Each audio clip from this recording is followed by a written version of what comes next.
All right, guys, welcome back to Whiskey TV. And again, I've asked Richard this, and I said, man, I was hoping to see Tim today.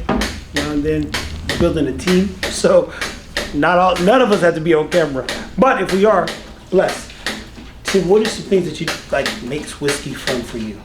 Because I was looking at again our numbers, who we need to become, how we're going to really create a big audience around what we're doing, and we've got it. Like, man, I understand certain platforms, what has to happen, but like, what is it about whiskey that for you makes it fun, makes it interesting, that you've got to watch?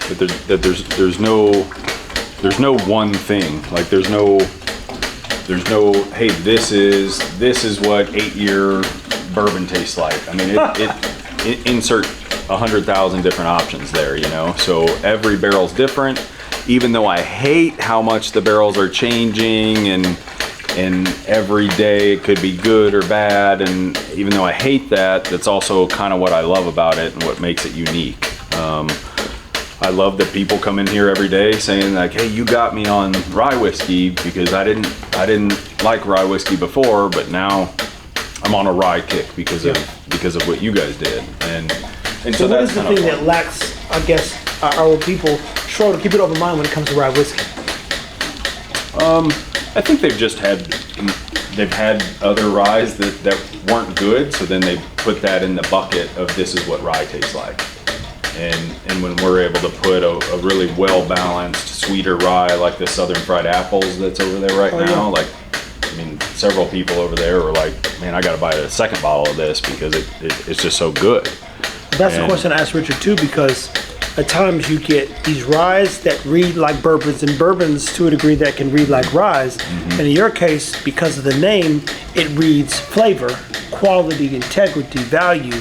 And so, like, what is the thing that you look for in a good rye? Because I think that's the part that people don't understand, but you literally figured it out.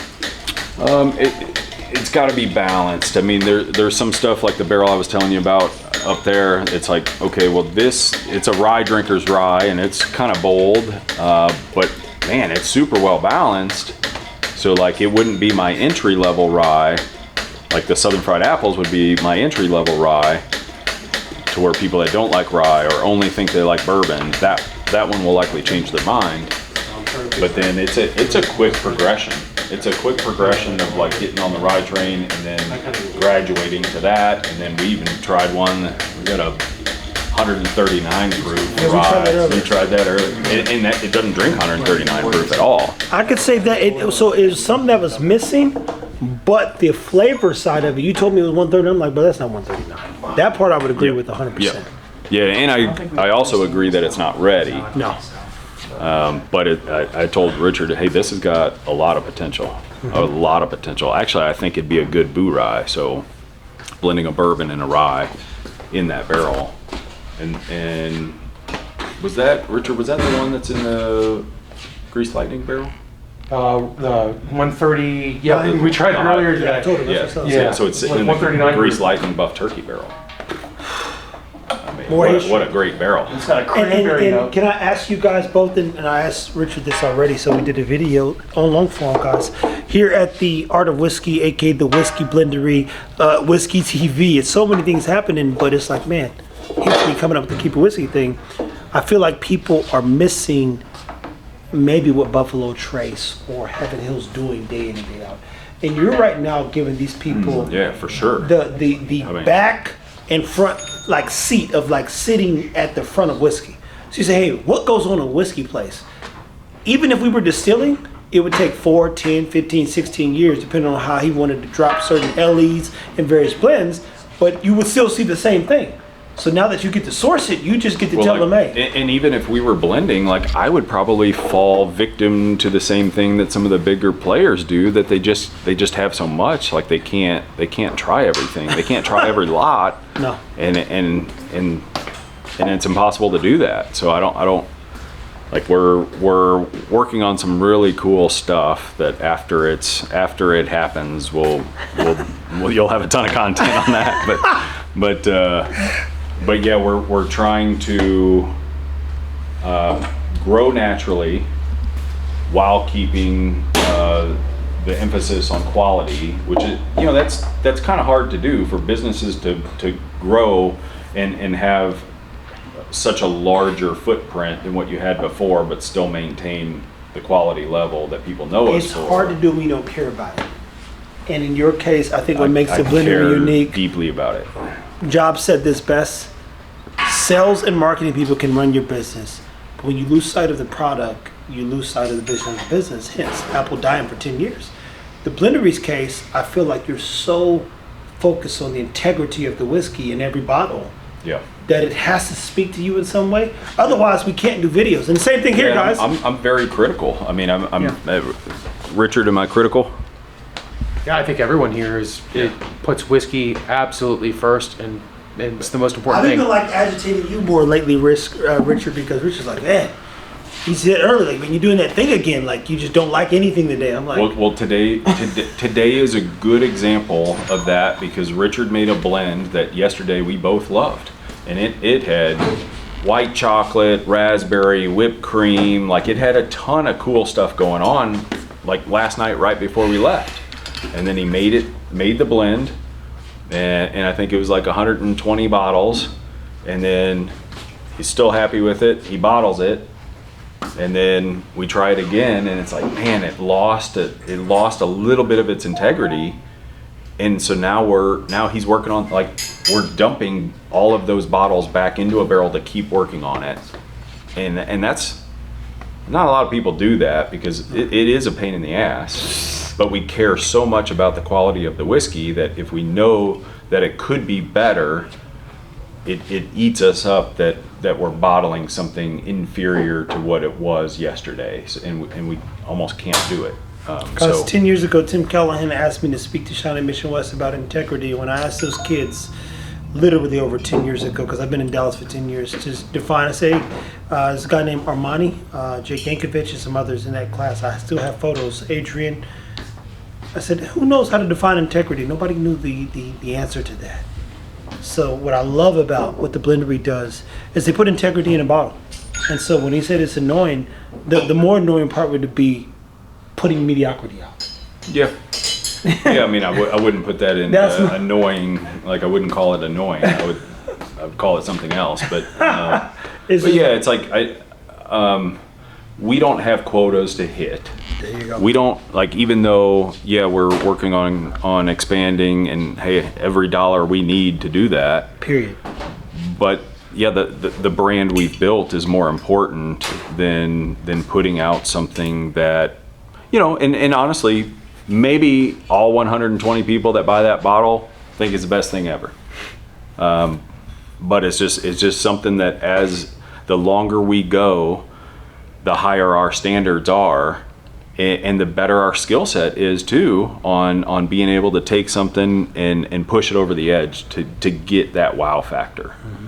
So, I mean, heck, a guy came in and made a shirt with Richard's face on it today. And it goes to show you. I guess he said you got that on video? Of course. Okay. That's going up. Let's be up tomorrow. The fact that we have people that buy our stuff blind without tasting it, just based on the integrity of the stuff that they've already tried from us and our name, Richard, that means everything, and I don't want to tarnish that. But I think even Tim doesn't you want to. turn around and being, they like creative marketing material, right? Oh yeah. I mean, they were like, we got like the whiskey whisperer. The whiskey whisperer, and then like, I mean, it looked just like you. I think it's me. The shirt, it is you. they Gemini'd it. After you got your trim, Yeah, it's yeah, you. yeah. So thank goodness you got your trim. But that just goes to show you guys, look, if you're building any business or you're focused on quality, what I love about this thing is we're not in a rush to get to where we're going, because where you're going is inevitable. Problem is most people fail to embrace the steps that it takes to get there. And enjoy the journey of it. I was just about to say, they missed the part when you hear journey, you don't think of like, what's it? How'd you get there? You're like, even when the journey's not fun, like you're still learning something, and like there's still takeaways, and so yeah, and we try to do that here. And sometimes I get sidetracked, and I'm focused on other things. But that's why I love Fridays and Saturdays, because we are so busy next door that it's easy for me to kind of, all right, hey, I'm helping out. Like I can't do any admin work. I can't do any of this. I can't do any of that. I can't buy barrels. All I'm doing is helping people. Yeah. And that's super fun to do that. well, technically that's the business. When I tell people Yeah. about the Blendery, I say, man, the one thing that I've learned from Tim is that he does care about the consumers, he cares about the customers, he cares about the people, he cares about their experience.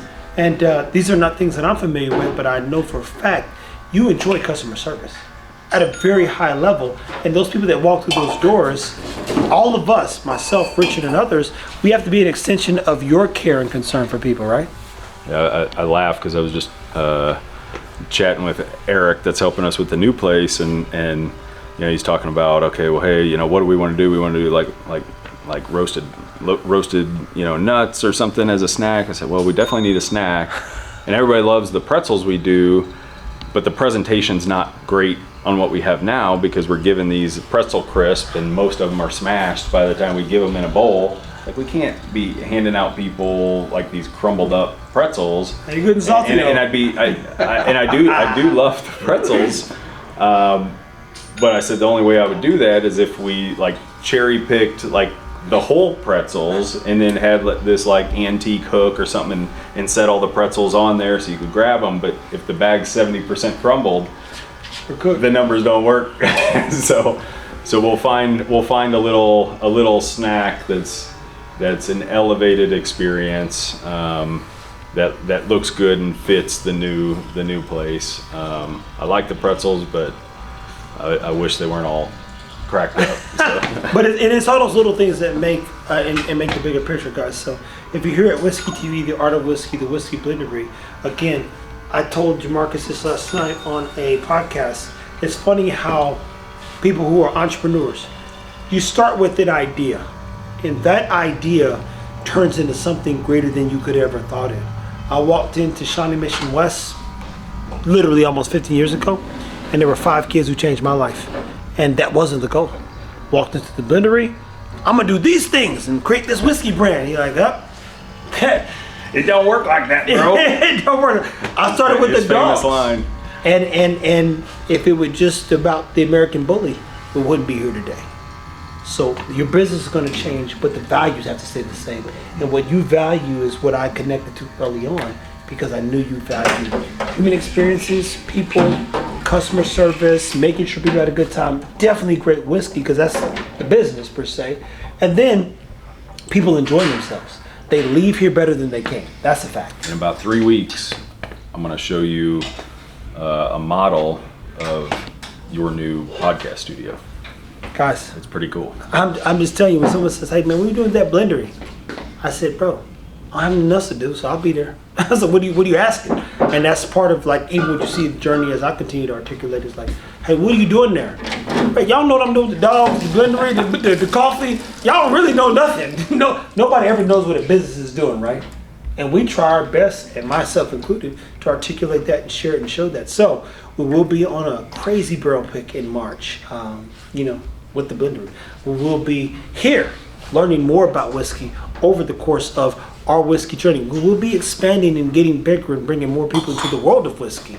And we will make the world a better place. I've said this, and it's my new tagline for the coffee. We want to drink coffee and save the world. We want to drink whiskey and save the world. And I didn't know that whiskey could save the world until I met you. So when you think about that, man, I didn't know that there was a charity. I didn't know it could either until I met other whiskey enthusiasts and met other people in this whiskey community and our members, and then I'm like, okay, all of us together can change the world. Yeah. And yeah, I mean, it starts small, and then I mean it's growing, and it's By the day, right? man, by the day it's growing. And I don't know how to explain it. So when someone says, "Hey, what are you over there doing?" We'll explain it. We'll figure it out. You'll capture it. Yeah. That's part, but that just goes back to, like, I just started drinking coffee, it changed the world. Started drinking whiskey. Somebody's like, man, I stopped drinking. I'm like, oh, because you don't understand that you could change the world with this stuff, man. The Blendery's and I love that you said this the other day, and we captured it on film. Like, many people might not walk into a church and say, I want to volunteer. Mm-hmm. But the people that you've literally had walk through this door and you said, hey, would you come and help serve at a woman's shelter where they've been assaulted, been raped, so many things, and then they bring their kids, you go, you might not walk into a church, but who knew you was going to walk into the Whiskey Blendery and be a part of something that could change you and your family's life? That's the beauty about whiskey, and that's the story. You go, well, what are you guys doing? We're figuring it out. What we would say you is by the poor, by the people, things will get better because we show up and try to do our best every day. Guys, keep it whiskey, man. Thank you for watching.